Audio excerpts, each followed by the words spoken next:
Hello folks, welcome back to the Main Event Minute, and no, that title of this video is not clickbait. I genuinely do not know who is more scary, Jacob Fatu or the Wyatt 6.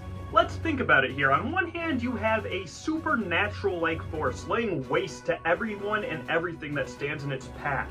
A force that seemingly has developed a cult following. And you never quite know who or what is its next target, when it will strike next. And on the other hand is the Wyatt 6. I mean, if Jacob Fatu had made his debut on Raw instead of Smackdown, it's quite possible that you would have seen the Wyatt 6 laid out backstage in that cool one-shot segment. In all seriousness, it was so cool to see Uncle Howdy and the Five finally make their debut, and people are wondering, who is the sixth member going to be? Well, there are some theories circulating. One theory is that the sixth member is and forever will be Bray Wyatt. There are other theories that say maybe Alexa Bliss is going to come back and be that sixth member. But for me, the Wyatt 6 just sounds a lot cooler than the Wyatt 5. I mean, that sounds like a Jackson 5 spinoff or something. We saw a lot of superstars laid out backstage. We saw Braun Strowman laid out. We saw Chad Gable laid out. Some people are theorizing that maybe we saw Triple H laid out backstage. Maybe we saw Gunther laid out backstage. You couldn't quite get a clear look at all the superstars laid out, but these are some of the names I'm hearing. As for Jacob Fatu, yes, we now have 4 members of the new bloodline, and what a coincidence. If Roman Reigns returns, he will have the Usos backing him up, and then maybe the honorary Sami Zayn. 4v4, that's looking like a good War Games or Survivor Series matchup, isn't it?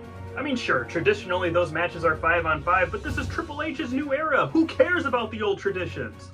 There's a little bit of concern that Jacob Fatu might be out-auraing Solo Sikoa, and that is a very legitimate gripe. I mean, think about it. In just one night, Jacob Fatu was able to out-Solo Sikoa in the role that Solo Sikoa was supposed to be in the original Bloodline.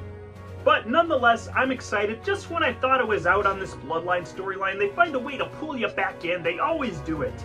Drew McIntyre is back from his fake quitting so fast, I didn't even have time to make a Drew Galloway as All Elite graphic for the thumbnail of this video.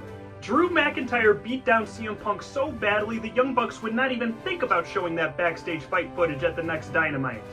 How do you blow off a blood feud of this magnitude? This is just so epic. It's been brewing for months and months and months and just keeps building more and more animosity. I think there's only really 2 ways that this could go.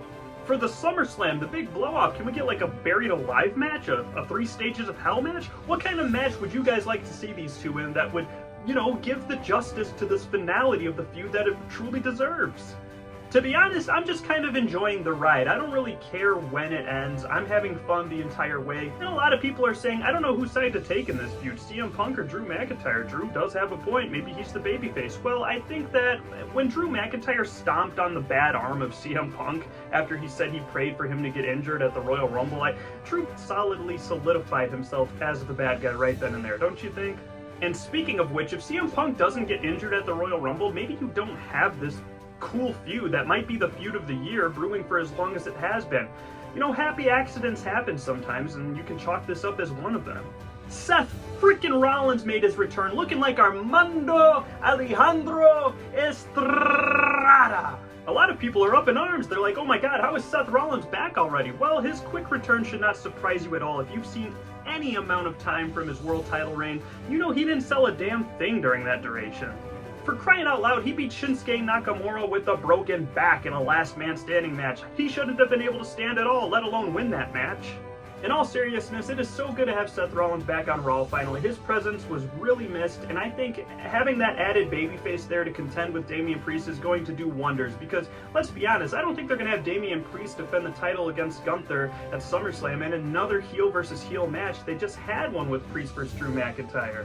Sami Zayn is another top babyface, but he's the IC champion. Jey Uso already had his crack at the title, so you need a new babyface, and maybe one that can get the title off of Damian Priest in time to drop the belt to Gunther at SummerSlam. Seth Rollins, he may be the guy for that. For your Main Event Minute, this is Armando Estrada signing off. Until next time, guys, take care.